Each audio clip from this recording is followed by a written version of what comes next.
Malik, I'll come straight down to it. How can netas from your party, from the BJP, seek blessings from a rapist, from someone who's been convicted of rape? And does the BJP leadership have anything at all to say on this, or will there be complete silence? See, the fact is that I do not have the name of any speaker or deputy speaker going.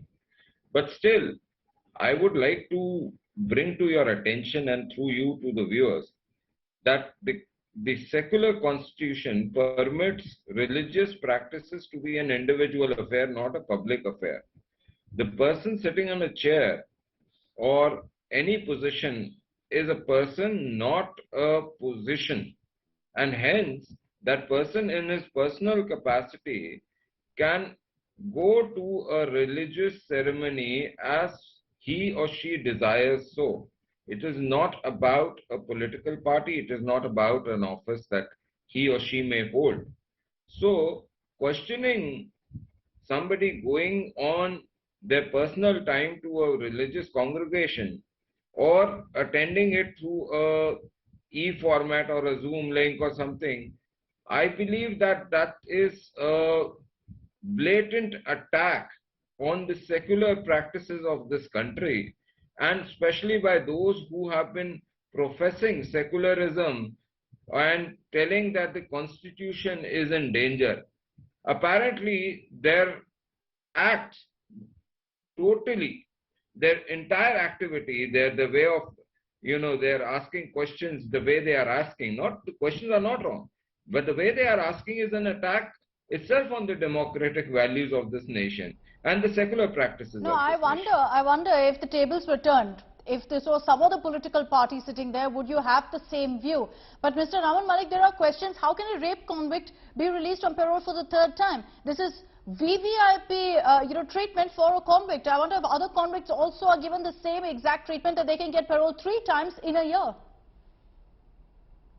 My simple challenge to anybody, whether it is from the civil society, whether it is from the political scope, because today there are two kind of political activists. One who are under a political outfit, and the second are doing politics under the name of civil society.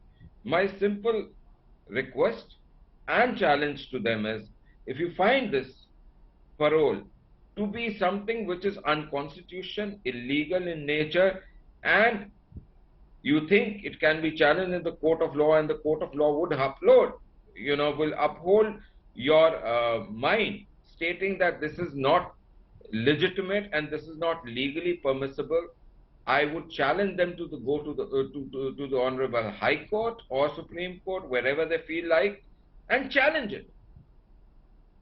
I want this country to operate on the guidelines given under the laws of this land. I do not want this country not working on the principles given under the Constitution or the CRPC or the IPC.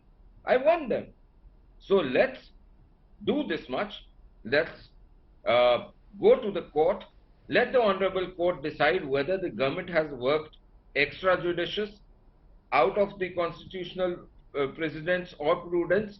And if so, let the government face it. No, but... And if not, then they should be apologizing that this government, who has served the law in the best interest of the citizens, they are questioning such a government and such a chief minister, because this chief minister delivers what is written in black and white in the books. Best interest of citizens, many would define that in a very, very different way, from a rapist actually being released on furlough for the third time in a year.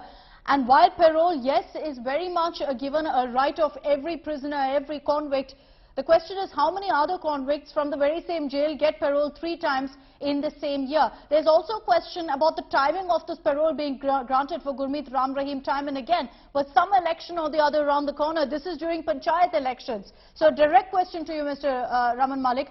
Is this being done to garner support from Ram Rahim supporters, because they are, of course, large in number? I am not trying to compare a person who has been charged or of crimes that Mr. Ram Rahim has been charged with. Neither I am trying to justify it. But my question remains this: those who have been accused of raping the democracy, those who have been accused of killing the democracy, those who have been accused of looting the democracy and looting the nation of their funds and who are out on bail, cannot have the moral rights to ask such questions. But still I would answer them, and my answer is very simple, that it was before 2014 that this case against Ram Rahim was going on. It was before 2014 that certain evident facts were asked from the government at that point in time. It is a fact on record that those governments did not support the Honorable Court for Justice and giving evidences. Whereas after 2014, this government of Mr. Khattar did everything possible to bring this person, Mr. Ram Rahim, to justice. Then his arrest was very well documented through various news channels. Even your channel did a wonderful coverage of the same.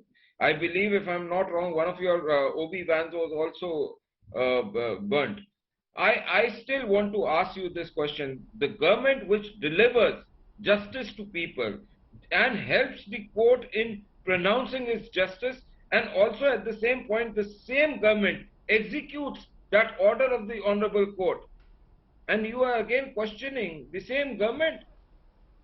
We are people who go by the book. We hold constitution to the utmost respect, and we have never ever crossed or killed the spirit of constitution. It is those who are asking, who have regularly raped, killed, butchered the constitution, and yet they have the audacity to ask. My simple point to you is, if we can execute the law as per law inscribed in the constitution, CRPC or IPC, then are we supposed to be the people who are misusing it? We have got the cases against him to, let's say, to the culmination. No, Mr. Raman Malik, while you're saying that yes, we ensured that the court's verdict was executed, did you have a choice? As the judiciary, they've given you a verdict, you have to follow it. And the reality is that there are leaders of the BJP right now sitting there or taking the blessings of this man that you say you've executed the order against, and that's where there will be questions asked. Mr. Raman Malik, thank you very much. Thank you, sir, for joining us here on India Today.